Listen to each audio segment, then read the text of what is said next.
Good to see everyone. I'm here. I know, I think I'm ancillary to the evening at this point. Everyone just comes to see their friends now. But if I happen to show up, that's okay too.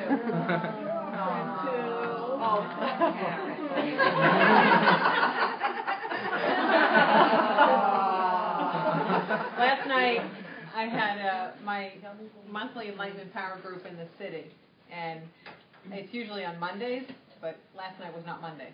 Last night was Tuesday. And I guess it was the Monday-Tuesday thing where it was really difficult for me to find parking. I had a session beforehand, and I had put like some energy into getting a good parking space for the session, because you don't want to leave a client waiting, right? So I put like so much thought, I'm going to find a great spot, Sure enough, for my session, I had a great spot. Then I drove to where the seminar was, and I couldn't find a parking place for anything. I think I forgot to ration a little of the energy for later in the evening.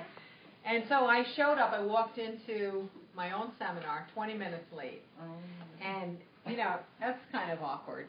But I have to tell you, when I got in, everybody is so intimately connected, and they made all the newcomers feel so welcome that no one really cared when I And every now and then I would bring something up, like, I remember I wanted to introduce you to you. And they're like, that's all right, we already met. We exchanged it. I'm like, all right, I wanted to tell, that's all right, we did that as a pre-meeting. I'm like, okay, we're good. We're good to go. So if I'm ever late here, you guys can just continue and carry on. I can see that you will have no issues. You will have no issues. But I love that. And last month we had David Young here as a guest. And one of the nice things is that anytime I have a guest that visits with this wonderful group or whoever is there that day, the feedback that I get from the guests always blows me out of the water. It's not that I take for granted what we have created, it's that listening to it through the eyes of people who are out there doing spiritual work, and they have audiences of a spiritual nature all the time. When they meet this group, they're blown away. Like it's the highest vibrational energy group that they have ever encountered.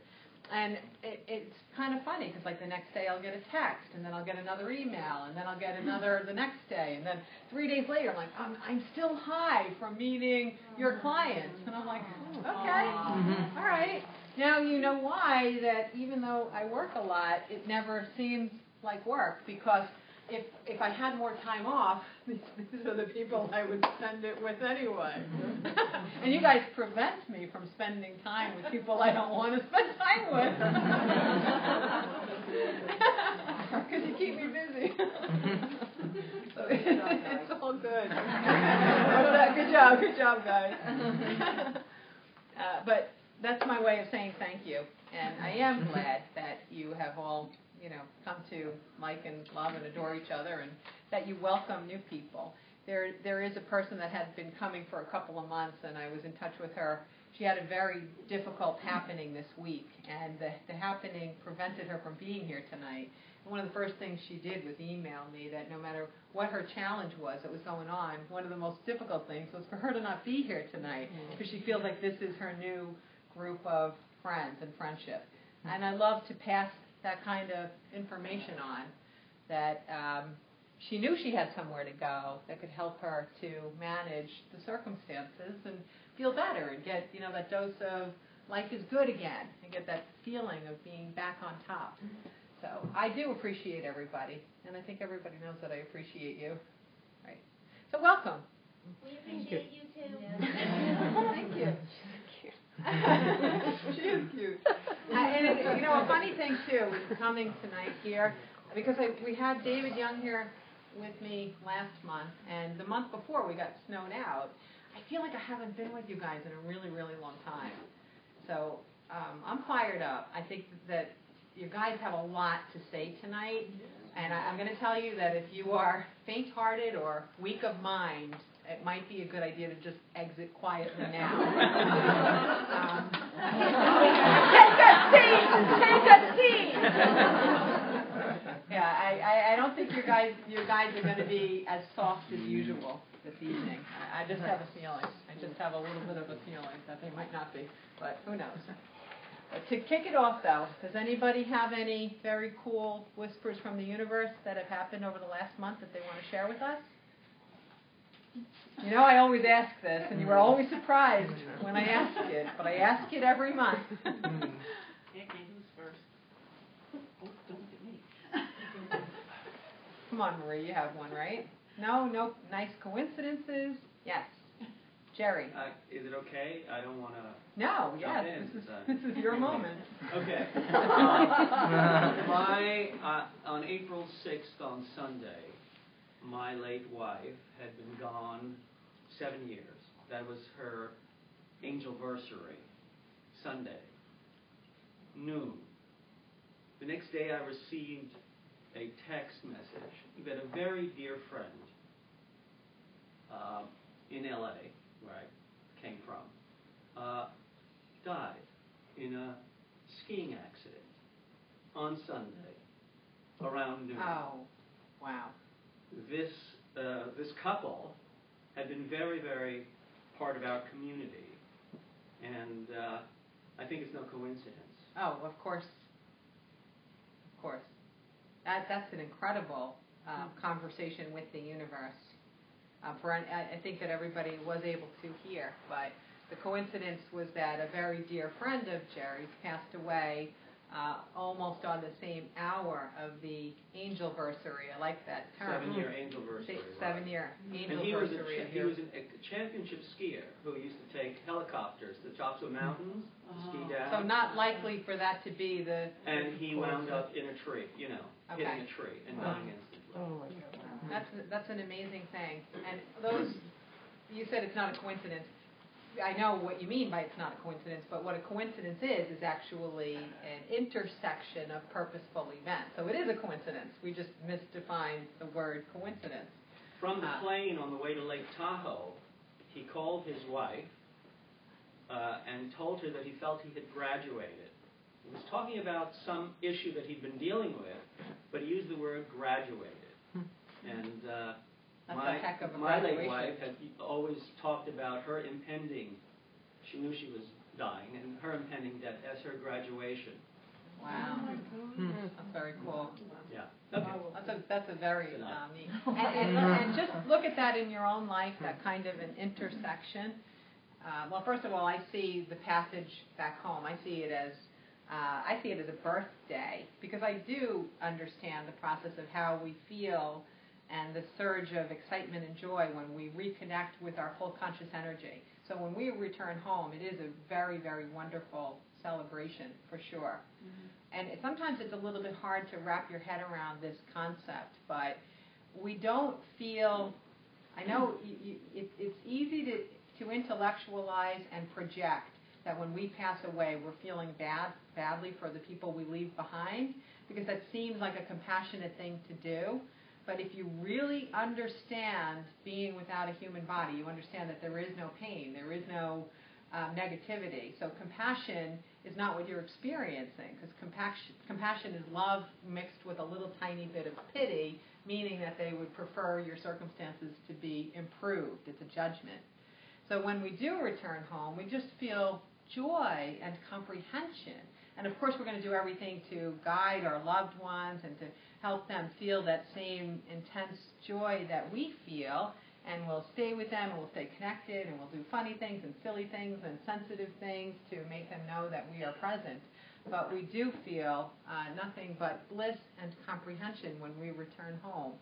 So the magnificence of them experiencing their return home or their birthday at the same moment is designed, of course, to help those who are in the earth realm accept and comprehend with less feeling of pain, because with that magnificent tie and thread woven into it, you get to see the grandness that might elude you otherwise. And what I was going to say is look around in your own life and look for the coinciding of dates and events. And oftentimes you'll see someone is born on another person's birthday, or someone's anniversary is the day your parent died, or this happens, or your children begin to date and they bring someone into the family whose birthday was your mother's birthday. And all of these things happen by design. You know, they're orchestrated and allowed to happen so that you can understand the magnificence of the interconnectedness of us and the magnificence of the fact that we are all one and that everything has purpose, everything has meaning. There is nothing random in the universe. And those little hints, those little intersections help us to take ourselves out of the dull image that life happens at us, and sometimes it's really difficult to manage the stuff that happens at us. It doesn't happen at us, it happens with us. But happily, we get enough of those whispers from the universe to keep reminding us, don't get yourself too bogged down with this day-to-day stuff. It is magnificent. You just might not be seeing it from its magnificent angle yet, but you will. You will get there. You will get there. Thank you for sharing, Jerry. Thank you for. Yes. Okay, so this is something that you'll be familiar with because it came about when we were talking during one of our sessions. But I'm going to tell the story about how my husband has his own business. I have my own business with my daughter, and we started talking about putting a real estate company together just to kind of handle our commercial space. And then my husband lost his long-time office manager. Oh, you know, what am I going to do? And he gets back into his business. But he really loves everything about real estate. He loves Love It and List It and Flip This House and, you know, all this kind of stuff like that. And then I have a girlfriend who is saying, hey, I went to the seminar. It's about, you know, how to flip houses. I was like, oh, my husband would love that. So all these kinds of like real estate hits are coming, but they don't mean anything to me until we're talking about something and you say, well, you guys are saying something about real estate, and you were trying to give me just a completely different analogy, but as soon as you said real estate, I mean, I just was like, I can't believe you just said real estate, and now I'm glued to what you have to say. So you said, well, you know, maybe it is time for him to sell his business and then, you know, kind of right his ship and get it together, nice and shiny and new, sell it, and, you know, and then maybe move on. So I'm so excited. We get off the phone. I go into my husband. I was like, you're not going to believe this. You know, she said, the guy said real estate. That was kind of But you amazing. don't know this part. He turns to me. He goes, you know what? I've been really thinking. I think I'll take the next year to right this ship. And then, you know, and then maybe sell it. And now, and I feel like I passed a baton. Wow. Because he's getting hits on real estate everywhere. Wow. So, but it was when he said right that ship, I was like, cool. stop it. You know, I felt like we opened a Wow, portal that's or amazing. something. It was ridiculous. But, Amazing. but It's interesting that this week I've seen a whole, like at least 3 or 4 spouses or partners or someone significant in someone's life, someone that they're my client, but there's someone significant in their life that are like starting to say, what did Karen say about that? After years of, what are you going there for? What are you wasting your time? You know, and they're like, well, what did Karen say? So even if I'm not seeing them, it's, oh man, yeah, seepage. It's a better, nicer word, but Diffusion. what is it? Diffusion. Seepage. Diffusion. Diffusion. I kind of like seepage. I was trying to pull a word out. We're your guides when you need them. Speaking through you, not me. That doesn't help me very much. That's really funny. That's a good story, though. Thank you. Good story. And we have another whisper from the universe over here. Yeah, just not clear what it's saying, but my daughter moved to Philadelphia. She met her roommate over Craigslist. The first day that they're together, they start talking about schedules. And she says, now this girl lived in Washington, moves to Philly. She says, I'm going to Montana to visit my boyfriend over, actually she's just coming back. Montana, that's where my sister just transferred to school. Oh, really? what is your boyfriend in? Finance, which is what Lauren is in. Oh, why are you going there? For his birthday. When's his birthday? April 5th. Lauren's birthday. Ah. What is that? Wow. What is that? What is that? For those of you who didn't get the circle, let me explain the circle. The circle is one daughter lives in Philly, the other daughter is going to school in Montana. That daughter is in the finance department, and her birthday is April 5th. So in Philly, her other daughter met a woman on Craigslist, became roommates, and her boyfriend has the same birthday as her other daughter in Montana, and they go to the same school. That's a lot. That's a lot. That's a lot. That's a lot. That's a lot. That's a lot. And She'll get back to you. It's a lot. That's actually quite magnificent because, you know, when siblings are at various points in their lives, sometimes they don't really understand their relationship with each other. And sometimes the universe will grandstand to let younger people understand that the connection between them is far more significant, energetically significant than they might have even imagined. And just happenings like that alone, as one part of the magnificence of the coincidence, just that part of them recognizing that there's this synchronicity between them, that means that there's been something that's orchestrated, can help melt away like lots of negative feelings or angstful feelings that they might have had over the years toward each other. Like, it shows the bond. It makes them understand that no matter what we think or what we're experiencing or how we're feeling in a given moment, beyond all of that is this bond that is forever and ever and ever, and it's so significant that the universe has allowed us to have this magnificent experience to declare how wonderful it is. So that's the first. But in adjusting to a new state and a new college for your other daughter, to get kind of like a little bit of affirmation